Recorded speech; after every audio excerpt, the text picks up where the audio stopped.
founder and artistic director of Composers Now. And we are really, really very happy that in a way we are sort of like opening again the frontiers of doing things face to face. So thank you for actually sort of like answering the call and being here for these wonderful composers that we have tonight. This is going to be a program that is a little bit different than programs that we have done, because it's a program that actually intertwines composers with technology. And there's so much going on with the technology now that each composer is actually finding a new avenue. It's exactly what happened in the 1960s with the advent of the computer per se, you know, but you remember the Muskal synthesizer and all of these different things that were happening with magnetophonic recordings and before the cassette situation. So, and I remember very well, you know, how important it was to go to NYU at the time, because there was a Muskal synthesizer there, and everybody was actually sort of like putting the cables and the oscillators and the whole thing. So this is a new situation now, a little bit much more advanced, more adventures, and who knows what's going to happen next. So the only thing is that I would like to remind you that this program is called Dialogues, and that it will be very important right now. I think that this is a very, very important moment in the planet, with all of the ups and downs that we are going on with in terms of emotional upheavals. And it would be very interesting for us to have an exchange of ideas about what the arts could do to contribute to a little bit more harmony, or something that the artists could actually create. Very, very important works of art have been created at moments such as the one that we're going through right now. So that would be fantastic for us to have that kind of conversation at the end, and specifically, you know, with the composers and that are actually very vested in this situation as well. So I don't want to delay anything, but at this point I would like to invite Tamar, Muskal, and Dani.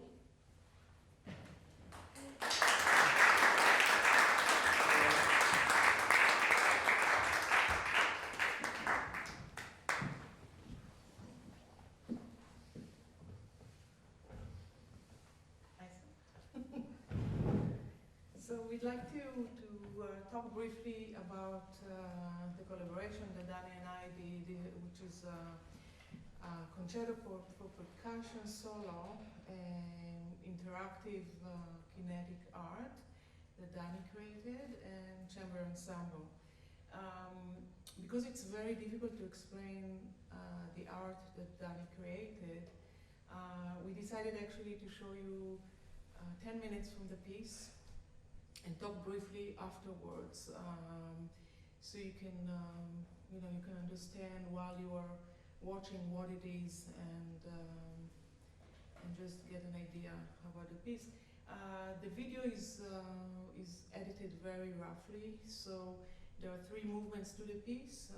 You will see a little bit from the first movement, then the second movement, and the third movement. There are 2 different excerpts. So it will just, unfortunately, there is no blackout or something, so it will move gradually, I mean, directly from one excerpt to another. And there is one thing that I'd like to play, just 8 measures, so you will see the connection between the music and the art. And these are just a few measures. Actually, it's taken from the piano part. All the ensembles are doing the same rhythms and chords. So it's actually the music is 5/4, 2/4, 5/4, 2/4. So if we count, is 1, and these are I'll do the clap with my hands. which is what the ensemble is playing. So it's 1, 2, 3, 4, 5, 1, 2, 1, 2, 3, 4, 5, 1, 2. So I'll play that, and when we reach this part in the movie, in the film, I'll point it out.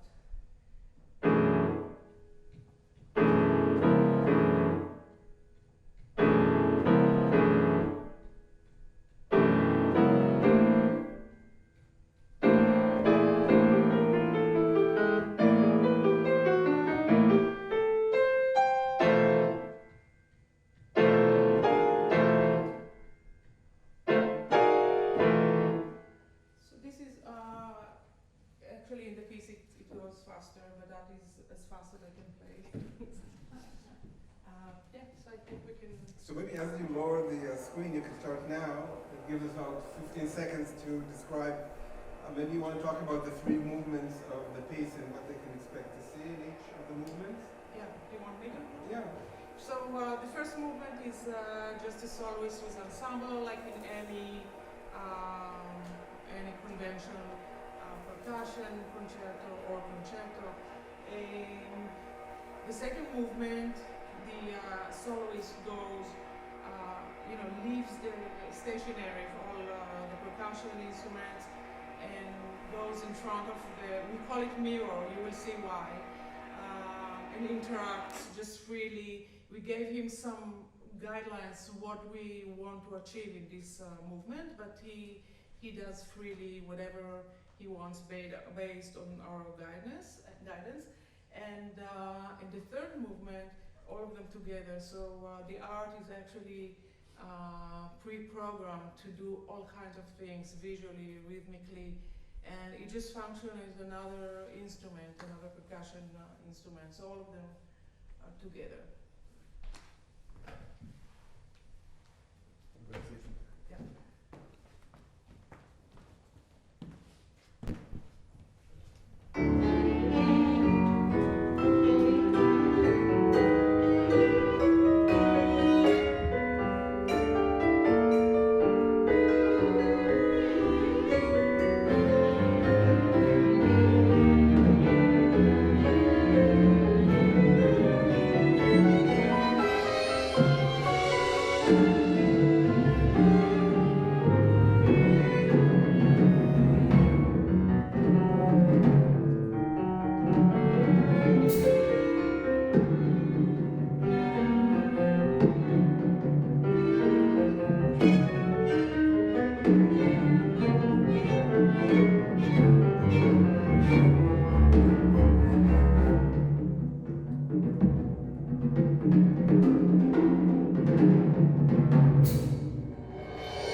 don't know if we have more time. Do we have?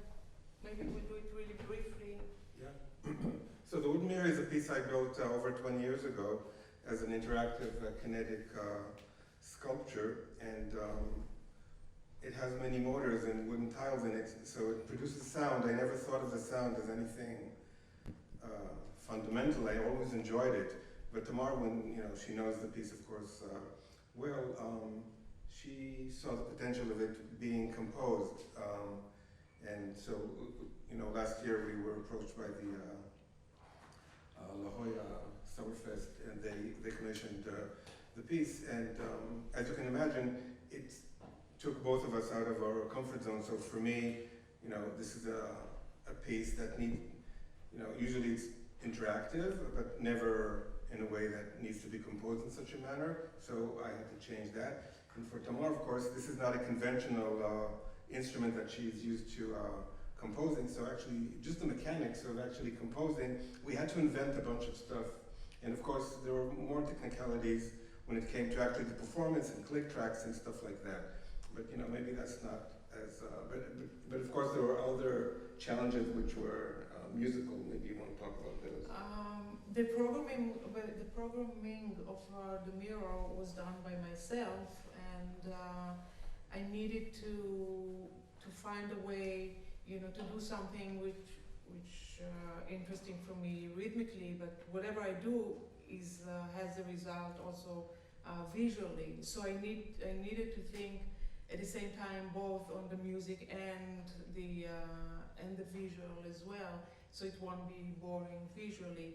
I was just experimenting a lot with the mirror and programmed all kind of things, and every time I liked something I saved it, and then eventually I had I don't know, many you know, different segments, and I tried to see the connection, to put them together, and then I started to hear what can I do musically, and sometimes I had also the idea musically, the musical idea first, and then I programmed the mirror based on these musical ideas. So it was back and forth. Maybe we can talk a little bit about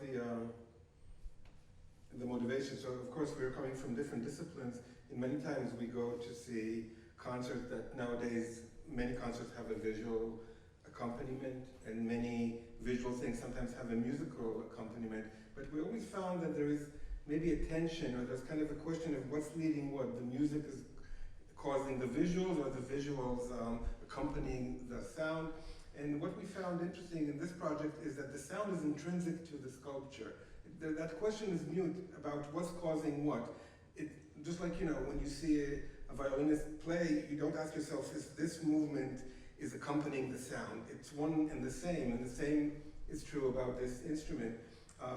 So you get that kind of package of visual and musical in a way that's not derived of anything.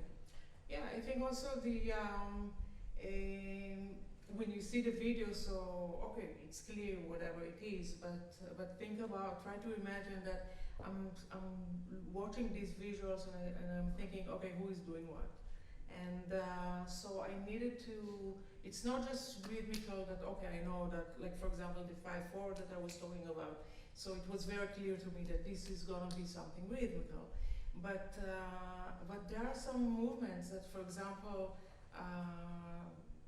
also a lot of the programming I did, and I knew exactly what would be the result. Sometimes I didn't know, and because it's hard to explain, but the mirror also has its limitation. I mean, it cannot move too fast sometimes, as fast as I wanted. So it created something which I didn't predict, which sometimes was really beautiful. So, for example, there is, I don't know if you remember, but there is one place where there are, you know, ascending lines, and at the same time, like a comb, you know, coming down and up at the same time. And so I you know, it's something that must be intuitively. It's not that I was thinking, okay, this go down.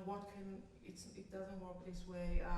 I was trying to really feel what is this motion, and what I felt is this, you know, this is the thing that I just felt when I saw it. And so this is where the marimba came with really low chords and tremolos, and so this is, I think a lot of it was intuitively.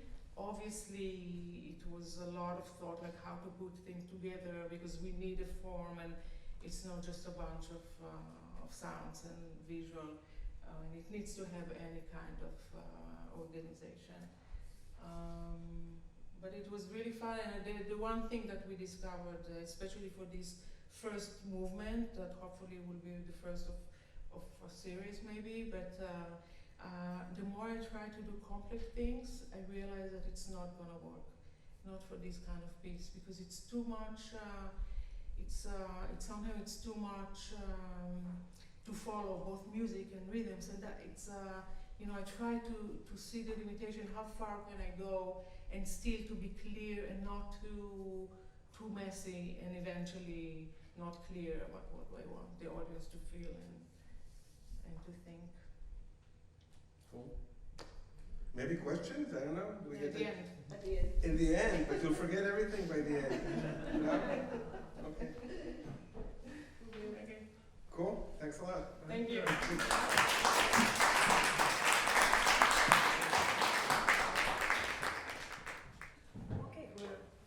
is this on? Or you can hear me naturally, probably. Yeah. So my name is Lucía Caruso. I come originally from Argentina. I've been here for already 23 years in New York. I'm a composer, I'm a pianist, and how can I say this? I always thought that I was more of an old-fashioned composer. I like to write a lot by pencil, my first sketches and compose with, traditionally. But then, of course, technology had to become part of what I do. And I started collaborating with Pedro da Silva. He's my husband, also composer, guitarist. And we started together as a duo, explore not only composition and performances, but a lot of sounds, and as beyond as we could go. So tonight we're going to show you a couple of examples of two films that I scored. One of them is actually a TV series for 6 chapters that was commissioned for Arte France, the channel Arte France, and it's called 4 Feet High. The series was shot in Argentina. It's an Argentinian-French production. The sound and the music was all basically produced from France, but the story, the director is a woman, young woman, like 26 years old, director from Cordoba, Argentina. And it's basically the life of this girl who comes into high school, a teenager who is in a wheelchair. That's why the vision of the world is 4 feet high. That's the name of the series. If I may add that the technical challenge was actually not the 6 episodes that were shown on TV, but the 4 extra episodes that you can only access online, and that you need a VR headset to be able to watch them. So there are 4 VR episodes. And that was a challenge for us to compose music that would fit the virtual reality element. Yeah, because also the sound, when you record, if you turn around this way, you will hear more the instruments that are on this side, the violins, but if you go here, you can hear the harps more. So it depends a lot on how you move in 36 degrees. And also the challenge for me, it was when... 360 degrees. What did I say? It's 36. Yes. So then when I talked to the producer for the first time, he said, well, what kind of music do you write? And the best way that I describe what I do is I call it transclassical music. I coined that term because it was the one word that could describe many words together. Classically trained as a pianist, as a composer, so the techniques are basically classical, but all the elements that are incorporated in the music are coming from all around the world, including instruments that are not the typical orchestral or Western instrument that we are used to seeing classical music. It scales, and Pedro did for his doctoral thesis a compilation of over 2,000 modes and scales from all around the world. So I used that, and I was like, that's a very fun way to use your elements of your thesis. And I particularly like Indian scales and stuff. So putting all that together with the basic of classical music is what I call transclassical. And I use that a lot in the composition. So they come and they ask me, well, what can I do? I like your orchestral music, these kind of scores that you do. And then the first thing they ask me, it's a reggaeton. They asked me, the first thing is something I never did. So, and then I called Pedro, said, Pedro, I need your help.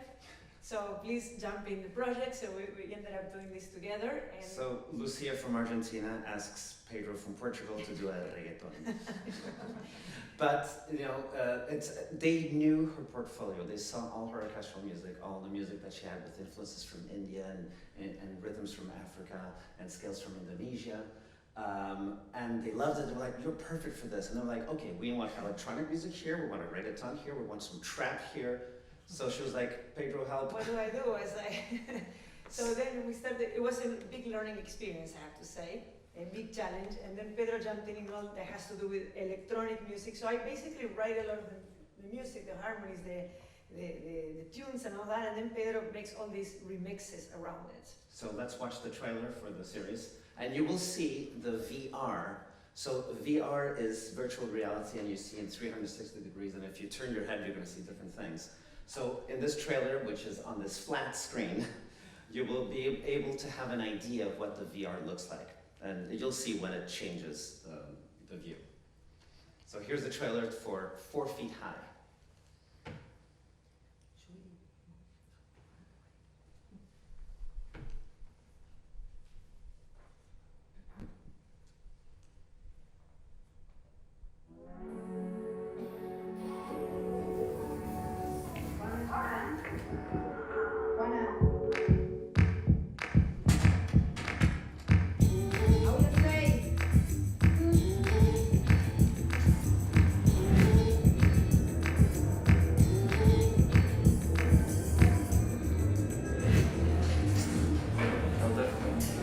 Profe, ¿para cuándo las clases de educación sexual integral? Nuestro colegio está en emergencia.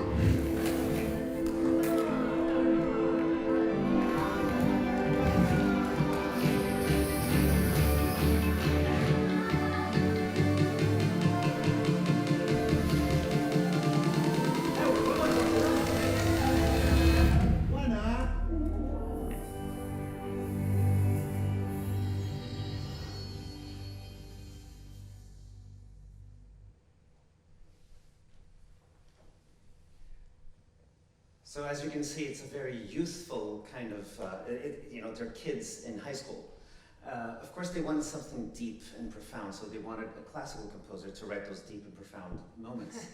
But there were a lot of moments that were just party moments. I was just laughing because they asked me everything I couldn't do, but then I learned, and together we were able to accomplish, let's say. So shall we show them the reggaeton that we wrote together? Yeah. So classical pianist and composer Lucía, classical guitarist and composer, and we hired an opera singer to do the reggaeton. So here's the audio of that reggaeton.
To Forte. That's another film that we're going to show, in which they approached me from this real foundation that they needed a composer, a woman composer they were looking for, and they were casting at the same time one of the 3 protagonists. They wanted to do a story about 3 women in music, somehow that they did a change or brought something new to the classical music tradition. So the 3 characters, one of them is an Norwegian violinist who is doing the traditional way of becoming a soloist in career. Then the other one is a Russian violinist who had to choose between making a family, motherhood, or having a great career. And they talk about the role of women in music in general, in the industry of music, that sometimes you had to come and choose that. And then it comes me, the one who doesn't follow any tradition. I kind of make my own path in many ways. So they asked me to compose the score and be a protagonist. Something quite challenging, because I had to also create a theme for every character. And guess what? When I needed to create a theme for myself, that was the most difficult. But it was like an auto-portrait. Self-portrait, in musical self-portrait. So they documented the whole film from the beginning, when the film did have no music at all, to the moment that I started writing the first cues, until I had to conduct the orchestra to record the soundtrack. And that was the first time I ever conducted in front of a big orchestra, and I did it with TON, Ton Orchestra, in Bar College. So the orchestra now.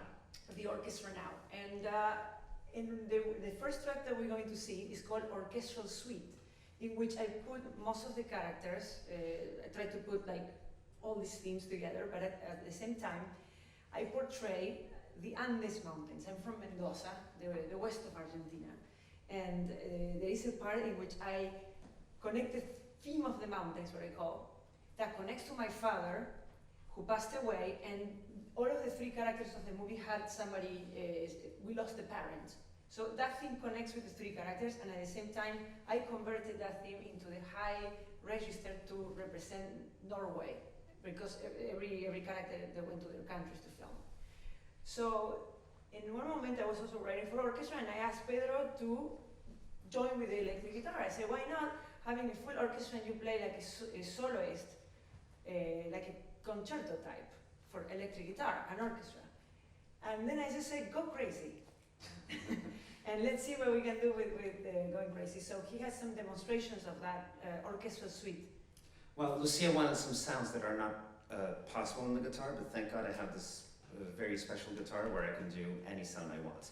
So I'll explain in a minute after we watch the first clip of Forte Suite. Easy here to watch because I think we're blocking it.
So what Lucía wanted was lower and lower and lower, and I was like, the guitar has only, this is the lowest note of the guitar. So let me try to demonstrate. Just a second.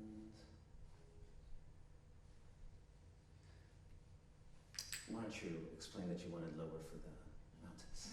Well, yes, well, I wanted a deep sound because the mountains, you know, is like, it's majestic. Is that a word in English? Majestic, you know, the big Andes, we have the very high, and I grew up going to them, and I feel I'm a mountain girl, so when I represented my character, and that's, like I said before, a theme that connected to, in any way, to all the characters, I wanted to make it slow and deep bass, you know, the trombones are accompanying the guitar with that too, and yes, and I said to Pedro, I want this, produce this electronic sound, but that is like really deep in the sound. I don't know. That's what I mean by That's perfect. So the guitar normally has this range. Right, that's the normal tuning of the guitar. You can detune, and a lot of people detune the guitar so that you can get, you know, lower sounds. So typical detuning is just detuning the 6th string to drop D. With the special guitar, I don't have to touch anything. I just press a button, and I am in drop D. And if I press another button, I can be in drop C. And it sounds like a real guitar. It doesn't sound like MIDI. This is modeling. So modeling is a fairly new thing. It's only been around for like a decade, maybe? I'm not sure. And it grabs all the information of the string, all the subtleties of the string. So even the noise of your fingers on the string. MIDI doesn't do that at all. Every vibrato, every bend, it hears perfectly. And with one button, I can be back to normal tuning. So since Lucía wanted such low sounds, I needed to go all the way down to the lowest I can find here, which is drop A. So I'm an entire 5th below what is possible on a normal tuned guitar. So that part in the middle, the second clip, has these low notes that she wanted for the mountains.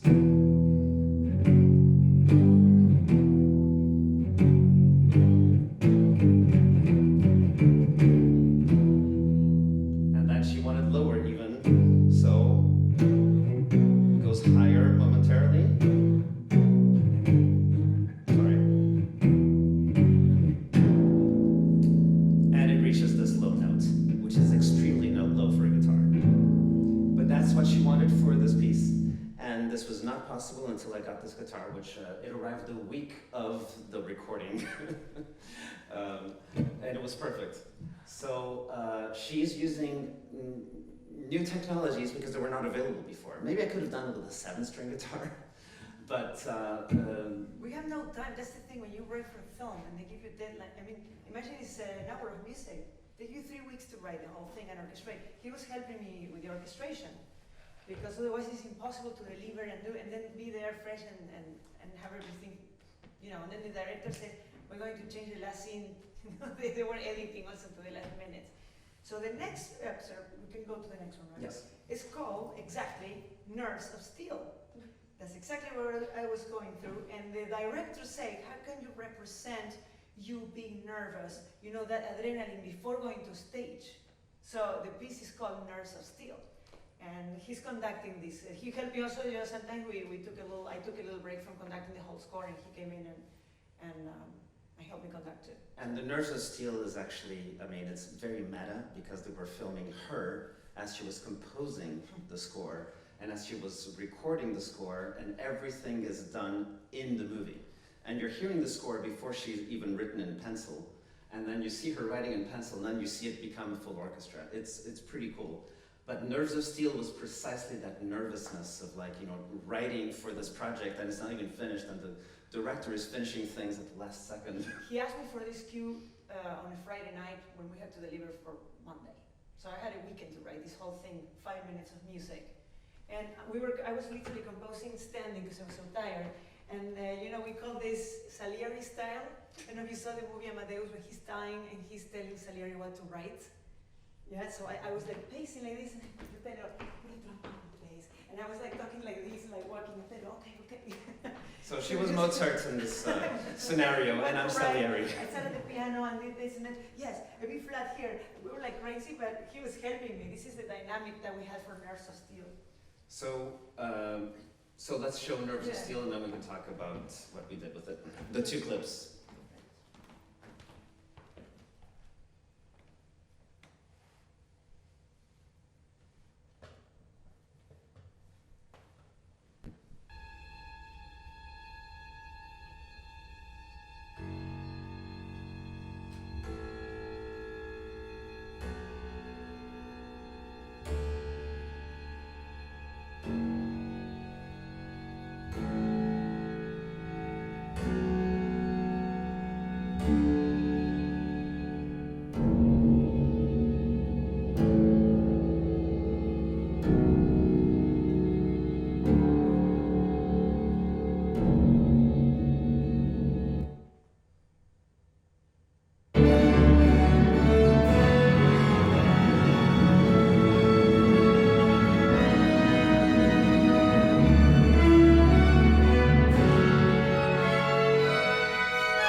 So then I made a joke, and I just, movie music sometimes is repetitive and has cycles and loops. And so I just grabbed those loops from Nerves of Steel, and I just made a joke, I just made it into an EDM song, into a techno song.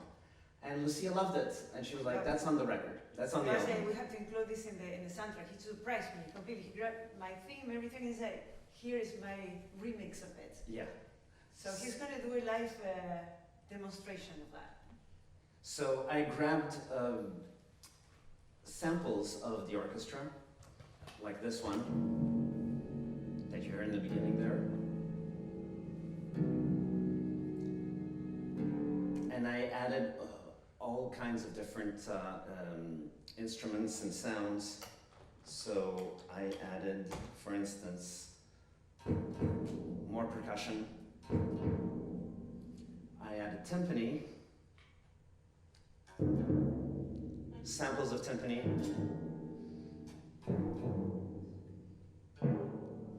And then, it's because it was a joke, it wasn't supposed to be serious. I also added some, this.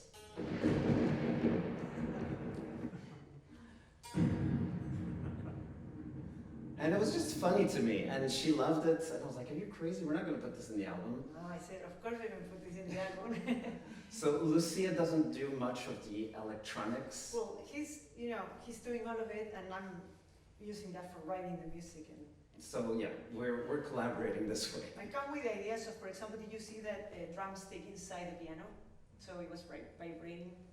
I come with these ideas like that, but I'm still not very technological. They're like. But and the cool thing about this guitar is that this is MIDI right now, so this is regular MIDI, just like when you have a keyboard and you press the notes and it plays whatever the computer has inside. But the cool thing is that you have all these subtleties of bending that you can use, which with MIDI you can do with a tone wheel, but it's different. On a guitar and a real instrument that you actually feel, it's much better. But the cool thing about MIDI is that you can program rhythms and you can program bass lines and other lines.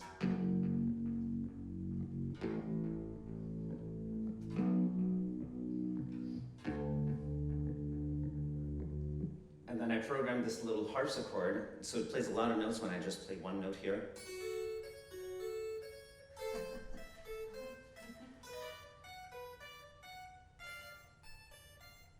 So I'm just having fun with that. And since we couldn't record with the orchestra again, I just, I have an orchestra right here in my hands. So all I have to do is just go.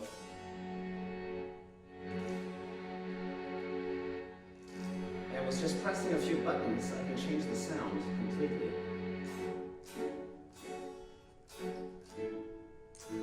I'm letting it ring, but it's a staccato sound.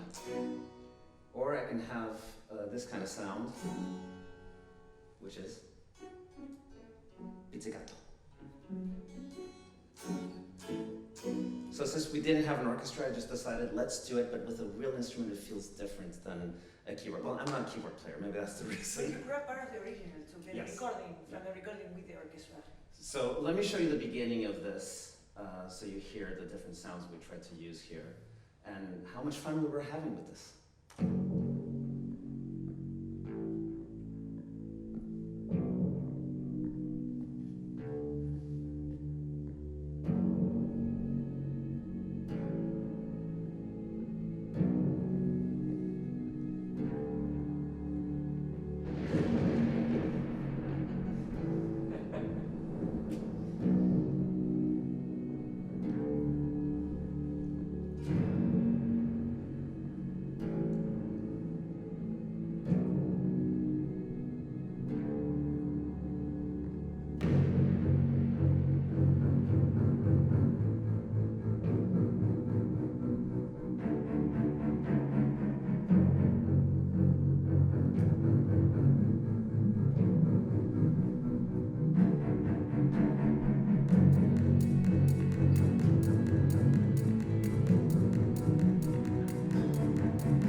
That's the idea of grabbing her music and transforming it into a techno song. Thank you. So, and now for something completely different. This is all that we have to show, right, for Forte. I will play a little excerpt just to conclude of my piano concerto. So, this is As an example of transclassical music. Transclassical music and also cinematic music, because the first idea of this composition came for a photographer. It was an international photographer who was doing all nature photograph and specifically asked me to represent in the photography, in the music, what the photography says. It was like a photo scoring project, more than film scoring. So you have to kind of give life to those photos. Still image of wind and light and wind, and that's the name of the whole concerto, light and wind. And every movement has a different light of the day, or movement of the wind is soft, and the second movement, for example, is the breeze at night. But the first movement is actually daylight, and also concludes into the storm, dust storm, in the end of the movement. And again, transclassical music is joining classical music with different influences from all over the world, including Indian scales, but she uses them in a very impressionistic way, perhaps? Yes, for example, if I use an Indian scale on a piano concerto, you'll see how can I make that doesn't sound classical Indian, like because of the instrument that I use, the technique that I use. When I play the piano, I use Western but the orchestration of that could be strings and brass, all with mute, so we give it a flavor of more impressionistic together with, you know, that scale that sounds different. So I'll just play an excerpt of the first movement of Light and Wind, and see if you can imagine the light and wind. Thank you. So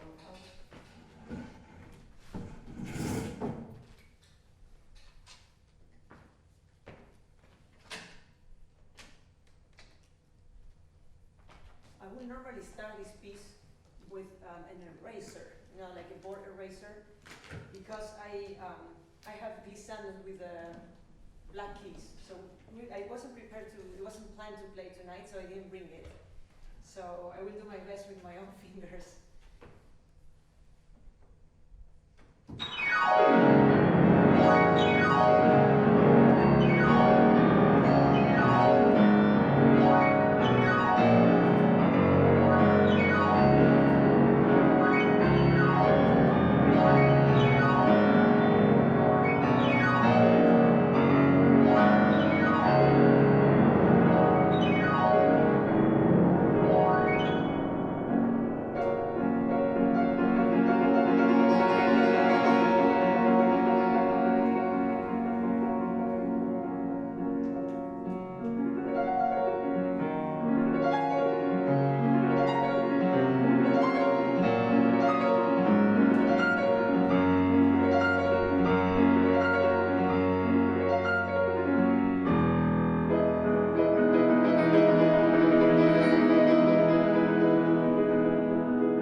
And I consider myself a composer, a performer, an improviser, and an activist. And all of these things are very linked for me in my work. It's actually, I want to give a little bit of background because I do want to talk about the socially engaged aspects of the music and sort of how the sort of fundamental techniques are actually really linked to ideas of what I call counter-hegemonic practice. So counter-hegemonic in that my practice, not just in the content of the music, is a critique of power structures of hegemony, right? Dominant power structures such as capitalism, colonialism, racism, patriarchy, and all their intersections, but also in the techniques applied to my music and how I vocalize are undergirded by those same kind of counter-hegemonic ideas. So I was when Tania met me, I was a classical vocalist. I was classically trained. Not necessarily something that I chose, but just it was a default when I went to music school, and coming from a South Indian family where nobody in my family had ever gone to study music in a university, I had no idea that studying music actually had a parentheses of Western music without actually saying it out loud. And that, you know, it meant classical music. I do love classical music. I did get a lot from studying it, but what I realized is that it sort of, I had certain hierarchies that I wasn't very comfortable with, such as a performer, I didn't feel like a creator. It took me, oh God, until like maybe a few years ago to even call myself a composer, even though I've been creating and making music and being a creative person basically my entire life. Because of that kind of hierarchy, or even the technique of my vocalizing. I had grown up singing South Indian devotional music called bhajan. I danced South Indian classical dance called Bharatanatyam, and I also have studied Carnatic South Indian music for maybe the last 10 years, but the classical technique was so strong in my voice that I had to kind of figure out not how to completely undo it, but how to decenter it in my own body so that I could have some of my hybrid identity come out, because as many folks of the diaspora, I'm not just kind of coming from one cultural space. So a lot of my vocal techniques as a performer sort of are kind of grappling with these things, kind of decentering that sort of Western kind of fundamental power structure, literally in my own body. But also it's in the content of the music. So as a composer, I guess, and I like to use the term creator as well. I'm trying to use a lot of oral methods in my music. I do use some notation, but I'm kind of moving into teaching my music more by ear.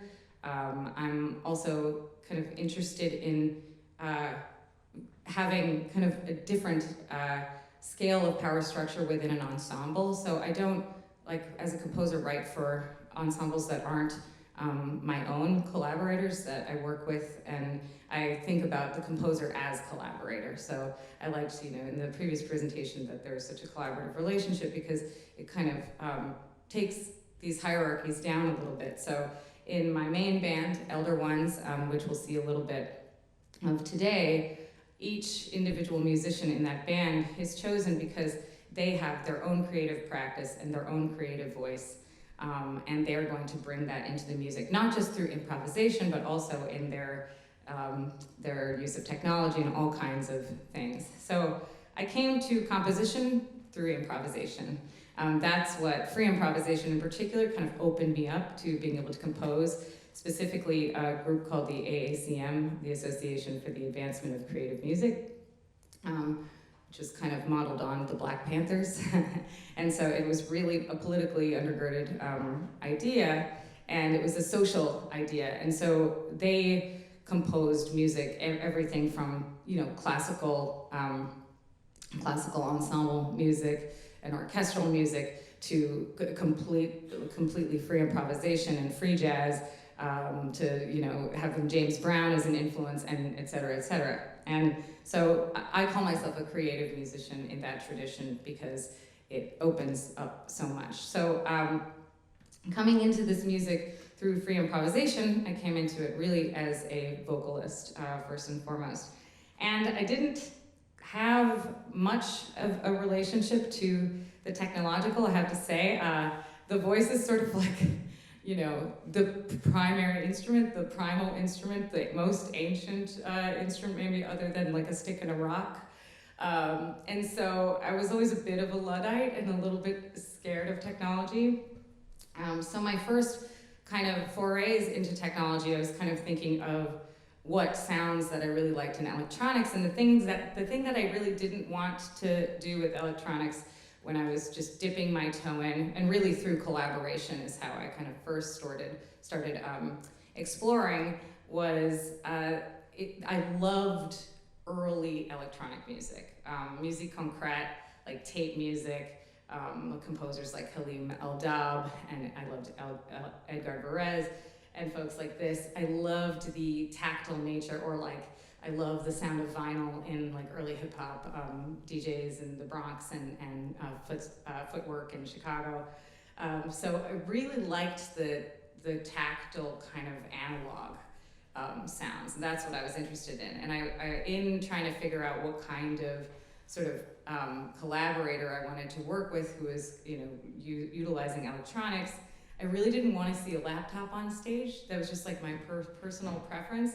I wanted us to really be playing together, something that could feel kinetic and physical and visceral and communicative in the same way that like an instrument you can really feel what a performer is doing. So I started working with an electronic musician and sound artist named Leah Bertucci, and she had found this tape machine, reel-to-reel tape machine, at a yard sale, and you know, I have all these kind of vocal techniques that I use in my improvising, which the term that I use for them is specifically timbral techniques, not extended techniques. I really do not like that terminology because extension kind of means it's like something that is an aberration or something apart from what the instrument does. And of course, in many cultures, a growl may be a fundamental technique of the voice, not an extra kind of sound, if that makes sense. So sort of a decolonial way of thinking about it. So I'll kind of first, I'll show you the collaboration with the reel-to-reel tape machine, and then I'll show you some of the techniques kind of fully analog, like just me and the microphone, and then how I'm kind of incorporating them as an improviser now with a pedal. So I'll demonstrate that and explain that. But first, I want to kind of show this collaboration with Leah Bertucci. And it's just 1 minute long.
So that just gives you, oh now I'm in the dark. That just gives you an idea of sort of the interaction between the tape machine as an instrument and the voice. And this became a real process of kind of creating new techniques for me. So I already had, you know, some of the techniques. I do things like, you know, or like, you know, things like this. But then with the machine, with the tape delay, with the manual speed control, with she would touch the tape with her fingers and would create a really intensely noisy distortion with the natural looping of the tape machine. I would do things like I would imitate the tape machine, or I would hear myself in a loop and try to create rhythms and kind of material based on what the tape machine was doing. There were times where I wasn't sure if the sound was me or the tape machine because it was so, I was really learning from the instrument. The other interesting thing for us about this project was that it was a misuse of the technology. And it was a misuse of an arcane technology to do something new. It's a very obsolete in many ways technology, but we wanted to kind of bring it into this century in a different way.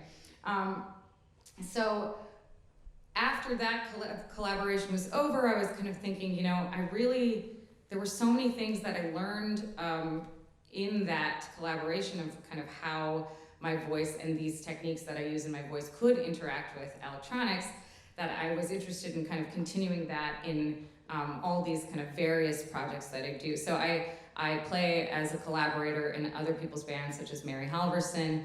I have several duos with people like Luke Stewart and Darius Jones and various musicians in New York. And then I have my own group, which is called Elder Ones, which I'll show you a video of.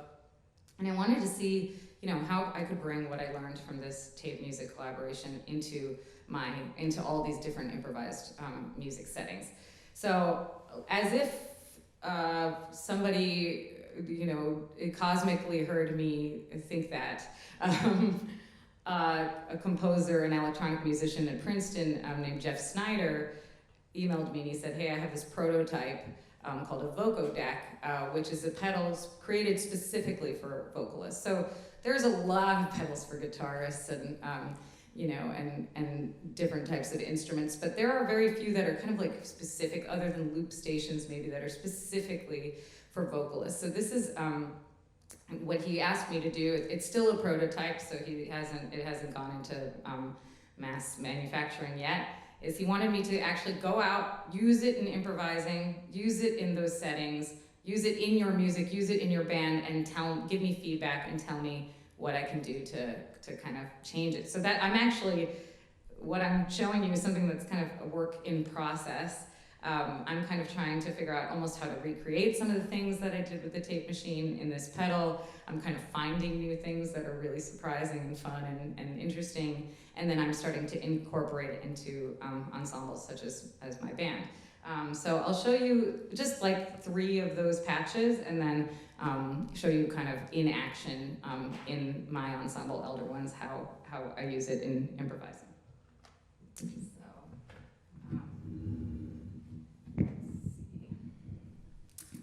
So this is just a simple stereo delay. So delay is, you know, when there's a bit of a delay between the input sound and the output sound, it creates kind of an echo effect. Stereo meaning that you can kind of have that in the left and right channels, and I have 2 knobs where I can actually adjust what are happening in the speed of either channel, so you can get all these kind of interesting overlap. And so I was kind of trying to figure out like all the similar things that I do just when I improvise. Like for example, if I go, that's without any effect.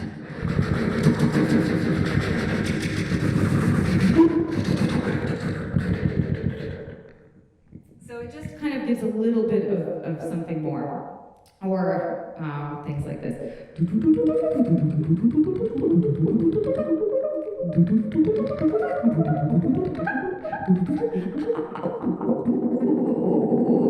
So this is the dry sound.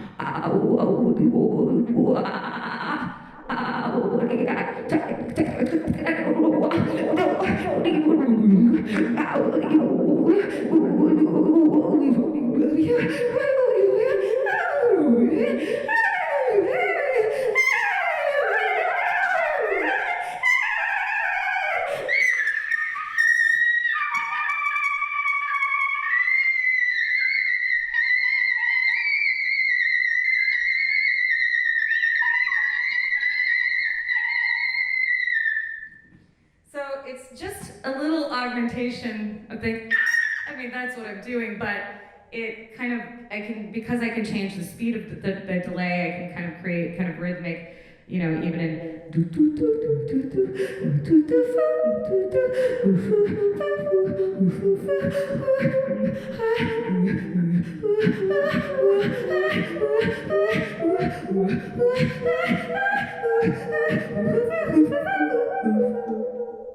so things like that.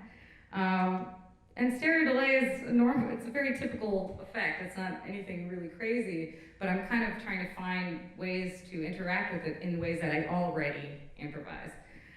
This is called bit crush. So if you have sensitive ears, this might be a little something. Bit crush is basically, the effect is taking audio quality and degrading it. So really reducing the resolution or dividing the sample rate, doing things that are gonna like really like almost going back to an analog sound. So it's pretty noisy. So things like that I'm doing here, or like those types of things.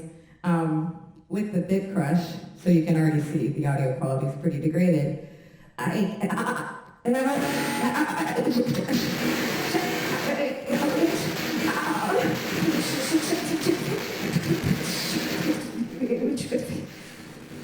So these are all, this is the sample rate. Oh, I might have to turn up the gain a little bit.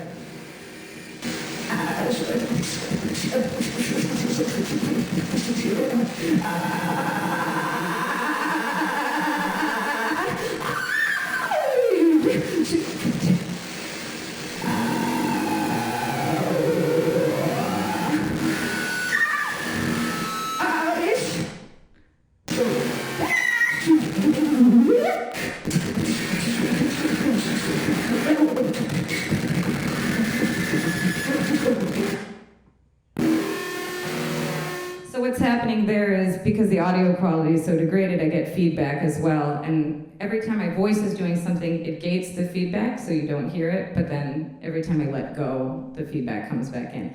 This is a very tame version of what I do. I have it up super loud when I do it. But there's a context for it, and I think I'll show that to you in the example with the band. And then the last thing I just have to show you, because I just find it to be a really unique thing to this pedal, is sympathetic strings. So this is kind of based on like Harry Parch. This is a patch that this electronics creator made. Like, it's as if I'm singing into a piano. So as Tania knows, I sang a lot of George Crumb, and I often did things like sing into the piano or sing into a gong with, you know, while it was like being dumped into water. And this is like a sympathetic string patch.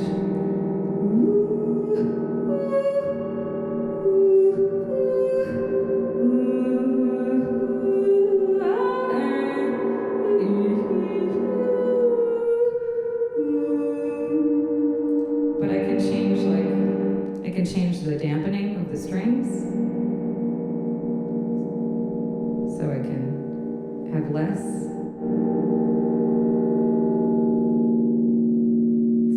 Just putting the damper down on the strings. I can make the decay more or less.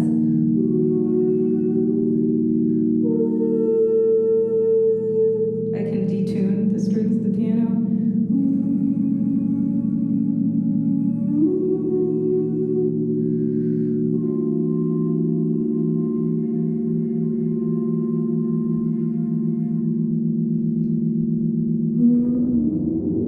Or I can go to a different part of the piano, the high strings, or in the low strings. So I just love that. That's one I'm still exploring because it's so unique to this. I've never seen a pedal do that. So I want to show you, I guess I will use this microphone now since I want to show you my band. This is the last thing I'll show. Called Elder Ones, which is a quintet with Lester St. Louis on cello and electronics, Eva Lawitz on bass and electronics, Matt Nelson on saxophone and electronics, and Jason Nasri on drums and modular synth electronics. And the reason everybody has electronics is not because I asked them to. Part of how electronics came into the band was very organic. So the band, it's a very political band. It's a kind of a protest band. And it originally was all acoustic. It was acoustic bass, soprano saxophone, harmonium from India. It's a reed organ that you pump, which I kind of call like the original analog synthesizer because it has such square wave kind of tones. And then and drums. And then my drummer started having kind of organically in his own improvising practice, started utilizing something called sensory percussion, which is through an interface, a company called Sunhouse, and he would use a volume pedal to bring electronics in and out, and he could have triggers on his drums and trigger these electronic sounds, and have acoustic set and bring in these electronics really organically. Because that was part of his solo practice and his improv practice, I said, bring it in the band. I wasn't really thinking, oh, I want electronics in the band. I want you in the band. So anything that you do is part of this band. My saxophonist, Matt Nelson, he has like a noise project with tenor with all these pedals. I was like, yeah, bring him in the band. So it kind of happened naturally. And once those electronic sounds were in the band, I added synthesizer, so I'm playing harmonium and synth. And so we can really go between these kind of electronic zones and acoustic. It is kind of the free jazz lineage, but obviously these things are a little less traditional, but what is the tradition in jazz is always to innovate, so you just keep innovating. And this drummer is a different drummer and uses modular synth electronics, so that's something he does himself. The bassist, she uses pedals in her own music, so we're all performer-composers in the band. And to just talk about the piece for a moment, because I think it's important, it's called New Monuments, and I wrote it in 2020 during the racial justice movement, one that should not be something we talk about in the past tense. And New Monuments refers to kind of tearing down the old ones, tearing down the slaveholders, tearing down the colonizers, as they did in Belgium, as they did in the UK, as we have started to do here, and putting up new monuments. So it's an ode to the racial justice movement, but it's also kind of, when I perform these pieces for an audience, the reason I'm bringing these things into the room is because I don't want us to become complacent and forget. It already feels like so far in the past that George Floyd was killed, and we're approaching the anniversary is coming up this week, actually. So that's part of why I bring it into the room. And in this section of the piece, it goes from a fairly acoustic kind of polyrhythmic, almost Afrobeat type polyrhythmic section where we're really grooving together, and it kind of bursts apart into an electronic like freak out. And this is where kind of the influence of things like punk rock and political free jazz really come in there. But then, the music is also very influenced by Indian music, by contemporary classical music, by all sorts of things. In this moment, you'll see a lot of the use of the pedal and the electronics. So can play wherever I said. Maybe even like 30 seconds ahead, just to give it a little more context. Unless you edited it, in which case. Okay, that's fine.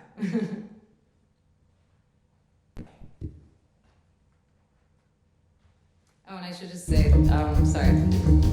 The words are, they hide behind their masks, their guns, their badges.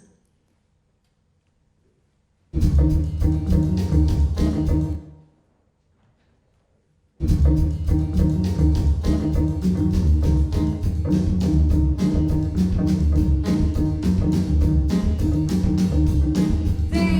hide behind their masks.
idea of this moment is to sort of really, really sonically bombard the audience in the way that it felt to be, protesting in outside of Prospect Park in Prospect Lefferts and feel helicopters really literally flying right above our heads, or how to be assaulted and bombarded in the way that a paramilitary police force assaults and bombards people. So that's sort of the use of electronics in that moment.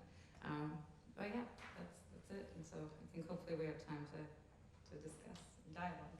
Thank you so much. So mainly, let's have so much changes, and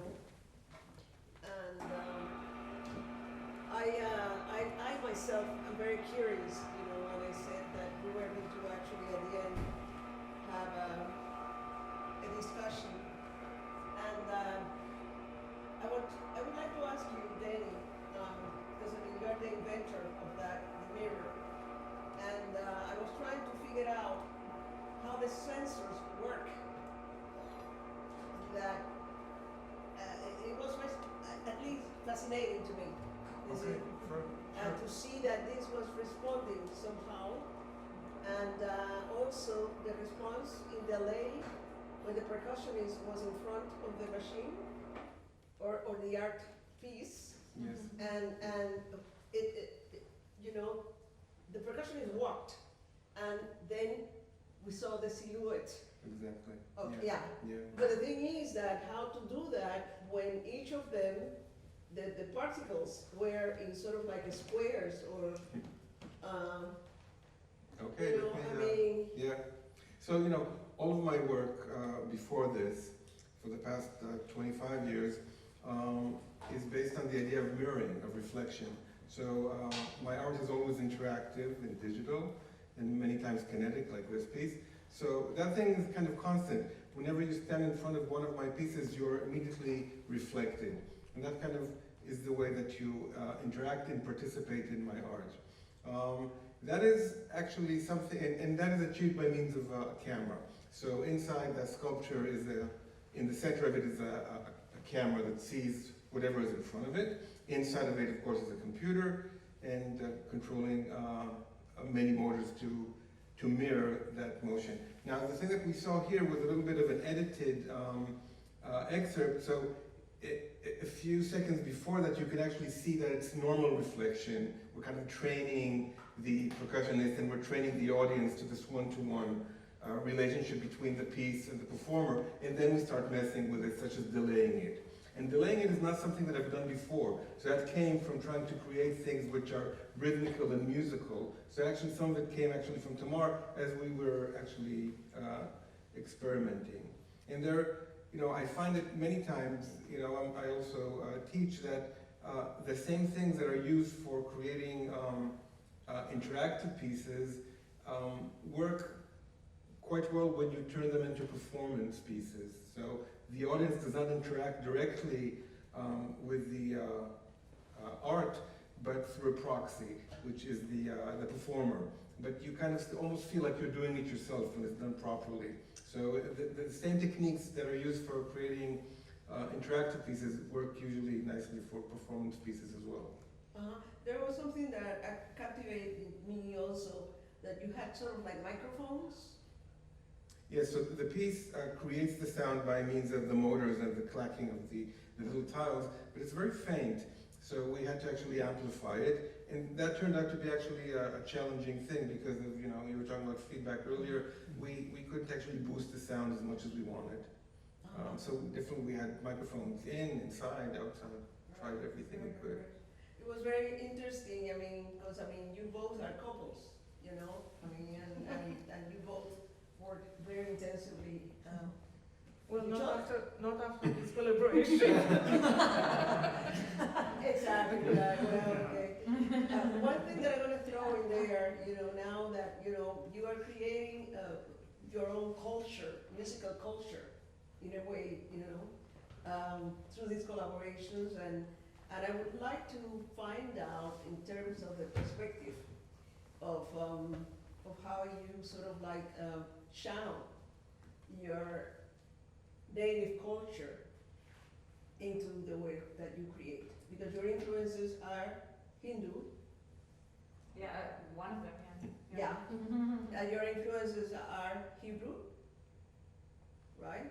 And your influences are, I would say, you know, Latin America. we can is, say Argentina, Latin America. Latin America is jambalaya. Right, exactly. So, but I mean, Hispanic traditions and down south, it's a little bit of Italian in there, and there's a, you know, because of the migrations. Exactly. Yeah. So,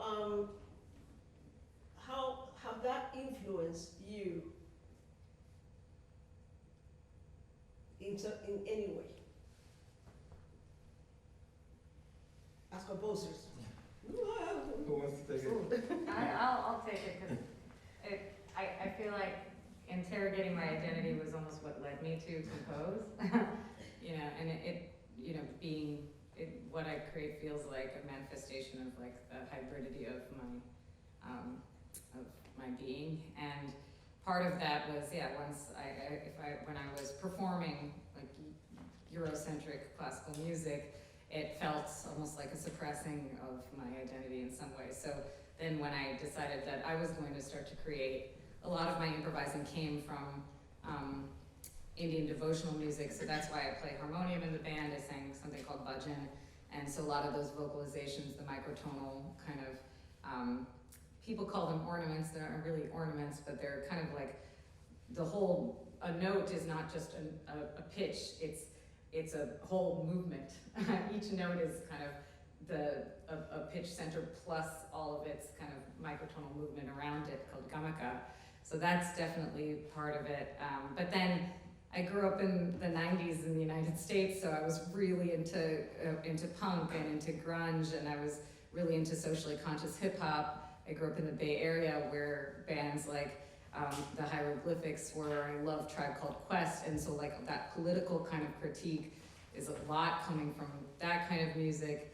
And then of course jazz being kind of what I feel is like the ultimate American, really like manifestation of hybridity in America, because it can really not just absorb anything, but this concept of creolization where, you know, where jazz was born, there was indigenous influences, there were Haitian influences, and you know, obviously from the transatlantic slave trade, African influences, and all of these different things, but also from Asia. There were Asian migrants working, there was all kinds of things. So that form, that very, you know, black, radical, revolutionary, liberation music form, as a person of color in America, felt really like something I could identify with and relate to. And so all of those things kind of together feel pretty authentic to who I am, you know, because I don't even feel sometimes totally Indian or totally American, you know. I was going to say something regarding the influences, like you said. I think one of the deepest things I carry with me is, like I said before, the mountains. I get inspiration from those Andes mountains that I grew up with. But what truly opened my inspiration and influences is as simple as the word New York. When I came here and I met people from so many places, so many religions and cultures, and I don't know, languages, that was the thing that really, I think it pushed me to be a composer. Like this, like, I need to go beyond, because I came here, I arrived in New York to study piano. I did my career as a pianist first, so 19th century composers, you know, like the classical music, which I love. But then I discovered this variety of people, and it's like a living encyclopedia in New York. And that's what really, really, I think, influenced me in writing music. Mm-hmm. And Tamar, could you go back and forth to Israel? You know? Yeah. Well, we both were born in Israel, and I might say that in the last few years, when we still lived in Israel, I didn't feel that I belonged this place in any aspect way. I mean, politically, culturally, and even musically. I mean, I I was never attached to what is called Israeli classical music of the previous generation, and I could recognize that it's good and it's interesting, but I wasn't connected personally. And plus, I was studying with somebody who was amazing professor, and in many ways, but we were not allowed to write something just because we like it. There is no such a word. We were not allowed to do chromatic scales. We were not allowed to have parallel octaves. All these things that, and I was such a beginner that I didn't even have the courage to think that I want to do it because I like it. And, there was no such a thing. Not mention the fact that I love pop, rock, jazz, whatever, and I was hiding it because it was not. You're not supposed to like these kind of things. So, and then when we came here, we were such a small country, so I was like the natural survivor mode, like to be suspicious of everything that is happening because we didn't know it. So when I started studying in Israel, I got accepted to the academy, and I didn't know that there is atonal music. I didn't know. The first, I will never forget, the first thing that I heard was Bartok quartets and Hindemith quintets, and I really remember the fact that I'm sitting in the library and hear it again and again and again, and I couldn't believe. So when we came here, I discovered that there are so many things, but still I had this problem to really be connected to myself. And what do you want? What do you feel? Even until now, I just told Dani that I just wrote a piece, a piano piece, and I called it. How did I call it? In my heart, I am. And a lot of time my titles are not related specifically to the material, but to the stage where I am. And I said, in my heart I am. This is what I want to write. Even now, after so many years, sometimes I have the discussion, oh, it's not this, it's not that, but just do it. And I connect to so many genres of music, and I feel so comfortable in it. So different pieces sounds really different than one another. And there is another thing that you must heard me talking about it not once, is that I studied with Tania 20 years ago or so, and Tania wanted me to write this vocal piece because she said, you don't write vocal piece, and I said I don't write because I don't like it. I don't write it, and I knew that I don't like it because I don't like this operatic voice, and there's something there that doesn't appeal, that is not appealing to me, and you said you should write it, you will never know what you would find. This will be my next title for the piece. I will never forget that. And I said, and I was kind of older than most students because I was waiting a few years between my degrees, and there was something instinctively believed in you, and I said, do it, do whatever she suggests, and it turns into my I would say biggest love to write vocal music. So I think that sometimes it's so important to find the right person to work with. Just one little sentence really change like a big thing. So. I have something to say about Lucia's influences because it's fascinating what you're saying, in my heart I am, because that's what we found in Lucia's music for this documentary.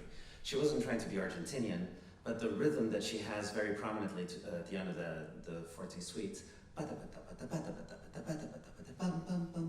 that's a chacarera from Argentina. And she didn't realize that she was writing something exciting, fun for the orchestra, loud, and also to give space for the electric guitar to do a crazy solo, as she said. But it's really a chacarera, and so we have in the album a movement that is just percussion, all based on her music, all based on her ideas. And our the person who was helping us to edit and to mix, she's from Argentina. And she said, you know, this is totally a chacarera. And so she changed the title to Chacarera. But I didn't realize that I was writing a chacarera. It was not on purpose. But you know, I also want to say something about what you said. Is I've been thinking about this even when I walk on the streets of New York. I think, I don't know if you see the same thing I see, but New York is not, a lot of people say New York changes you. But I don't think that New York really changes you. I think New York really shows you who you are. Like a mirror, like it shows you who you are, being allowed to do all the things that probably you're not allowed in your own country. Or this is, and I'm talking about New York, I'm not talking about the whole country. This city has something special that we complain a lot about. The subway, the rats, the this and that. But we all find ourselves in the city because we feel free, and there's room for craziness. And the good and the bad. But if you want to find that, this is the place. I don't know. This program is called, or this series is called Dialogues, you know. And we haven't been able to dialogue because it took a little bit longer than I expected for the program to be rendered. However, I would like to see if there is a possibility to have a couple of questions, taking on the premises that, you know, the impact of the arts in our society, and that these artists are creating an impact. Wherever they go, reaching to you back and forth. I mean, that kind of energy that, you know, there are other composers in the audience, you know, I mean, you know, Dalit Duarsho, Michael Minard, you know, and others that I might not mention. But I would like to actually see if we can actually touch base a little bit with that precisely now. You know, emotionally touched because another incident that we had today in the nation that had to do with children. And the thing is that, you know, I would like to see if we can, by the time we leave to our homes, you know, if we have something, you know, that we could create and spread some seeds to see if it grows into trees that probably we'll see when they grow older. But at least, you know, something that could be a little bit more of the contribution of these artists, you know. I mean, it's like we create the art, not knowing who we're gonna touch, or what, if that art is gonna transcend, or is going to be remembered 50 years from now. But the thing is that just the act of creating the art is very important, because I mean, sometimes we forget. And that is one of the reasons that we are trying to do at Composers Now, is demystify the categories and put these artists next to each other, you know, without actually having the whole program with only one sonic perspective. Yes? One of the things, oh, by the way, Danny, your instrument sort of reminds me of a love child between a theremin and dominoes. but beyond that, you know, one of the interesting things about technology in general is that, you know, the algorithms that control our lives are sort of sweeping us out into a sea of anomie, of just of disillusionment and disorientation. However, in all the cases that we heard tonight, the technology actually used it to bring us closer to humanity, to your humanity, whether it was activism of a particular kind, or the closeness of the collaborations. And it shows how technology doesn't have to be something that alienates us. It's something that can actually bring out our humanity, and I really appreciate that. Anyway. Yes?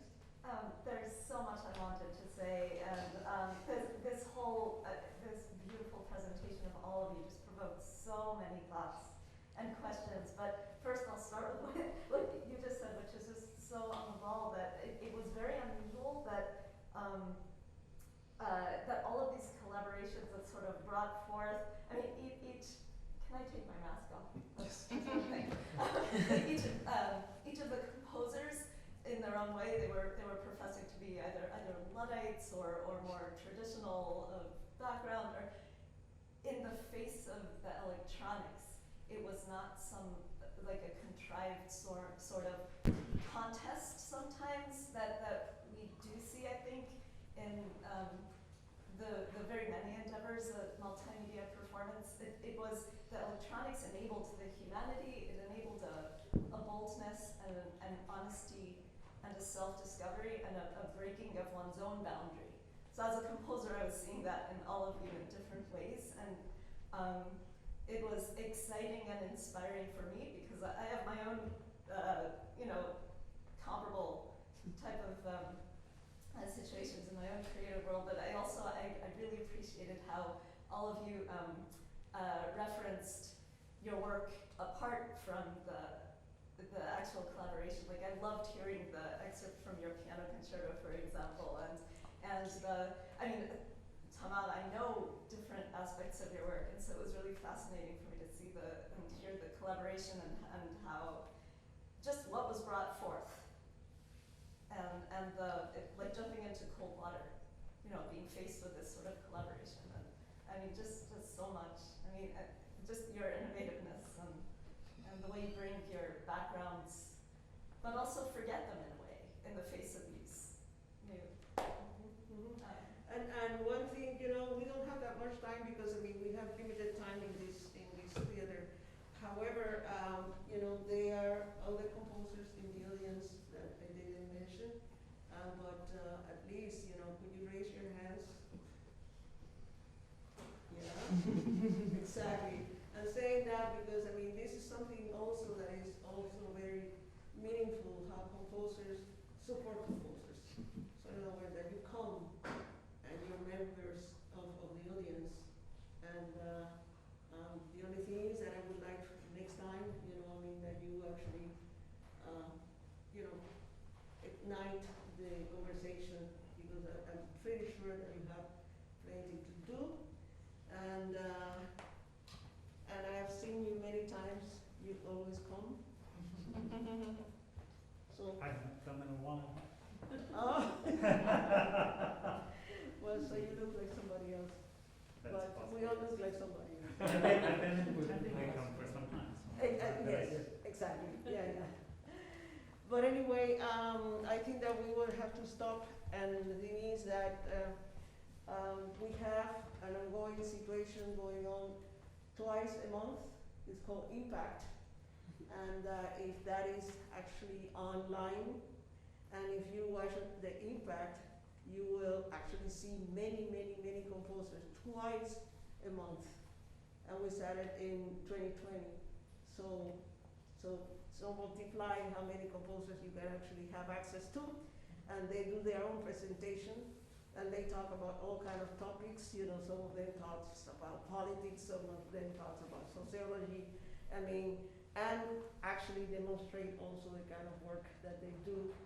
And for example, there was a composer that people had no idea that this composer does all kind of electronics and very intricate things.